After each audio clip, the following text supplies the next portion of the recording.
সৰ্বভাৰতীয় আন্তঃবিশ্ববিদ্যালয় উচু চেম্পিয়নশ্বিপত অসমৰ সাফল্য। বড়োলেণ্ড বিশ্ববিদ্যালয় আৰু গুৱাহাটী বিশ্ববিদ্যালয়ৰ পদক জয়। অসম উচু সন্থাৰ শুভেচ্ছা।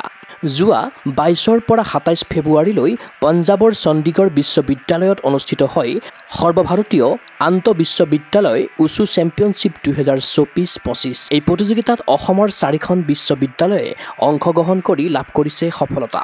বড়োলেণ্ড বিশ্ববিদ্যালয়ে ২টা সোণ, ১টা ৰূপ আৰু ৪টা ব্ৰঞ্জসহ অৰ্জন কৰিছে মুঠ ৭টা পদক। সেইদৰে ২টা সোণ, ১টা ৰূপসহ মুঠ ৩টা পদক দখল কৰিছে গুৱাহাটী বিশ্ববিদ্যালয়ে। বড়োলেণ্ড বিশ্ববিদ্যালয়ক প্ৰতিনিধিত্ব কৰি বাগুৱাজাং ইভেণ্টত ডেইজি ৰাভা আৰু ট্ৰেডিশ্যনেল কুমফু ইভেণ্টত দমন্তী বৰ্মনে লাভ কৰে এটাকৈ সোণৰ পদক। সেইদৰে বড়োলেণ্ড বিশ্ববিদ্যালয়ৰে শিবিকা ৰামচিয়াৰীয়ে ট্ৰেডিশ্যনেল কুমফু ইভেণ্টত ৰূপ লাভ কৰাৰ বিপৰীতে নান্দাও আৰু টাইচিজিয়ান ইভেণ্টত এটাকৈ ব্ৰঞ্জ দখল কৰে ক্ৰমে হেমচবৰাং ব্ৰহ্ম আৰু কমল কুমাৰ বড়োৱে। তদুপৰি যুটীয়া ইভেণ্টত ব্ৰঞ্জ জয়েৰে জিলিকিল বড়োলেণ্ড বিশ্ববিদ্যালয়ৰ হেমচৰাং ব্ৰহ্ম আৰু কমল কুমাৰ বড়ো। আনহাতে অনূৰ্ধ্ব ৫৬ কেজি চান্দাত ব্ৰঞ্জ লাভ কৰে বড়োলেণ্ড বিশ্ববিদ্যালয়ৰ আজৱলী দৈমাৰীয়ে।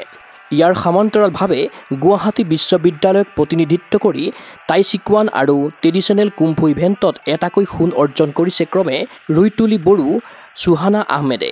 বাগুৱাজান ইভেণ্টত এটা ব্ৰঞ্জৰ পদক আজুৰি আনিলে গুৱাহাটী বিশ্ববিদ্যালয়ৰ বৰ্ষা দিয়া বৰদলৈয়ে। দুই বিশ্ববিদ্যালয়ৰ সাফল্যই আনন্দিত কৰিছে অসম উচু সন্থাক। ৰাজ্যিক সন্থাটোৰ সভাপতি মুৰলীধৰ চৌধাৰী আৰু সম্পাদক ৰঞ্জিত বড়োৱে পদকজয়ীক জনাইছে শুভেচ্ছা। News desk report, Google sports এনে।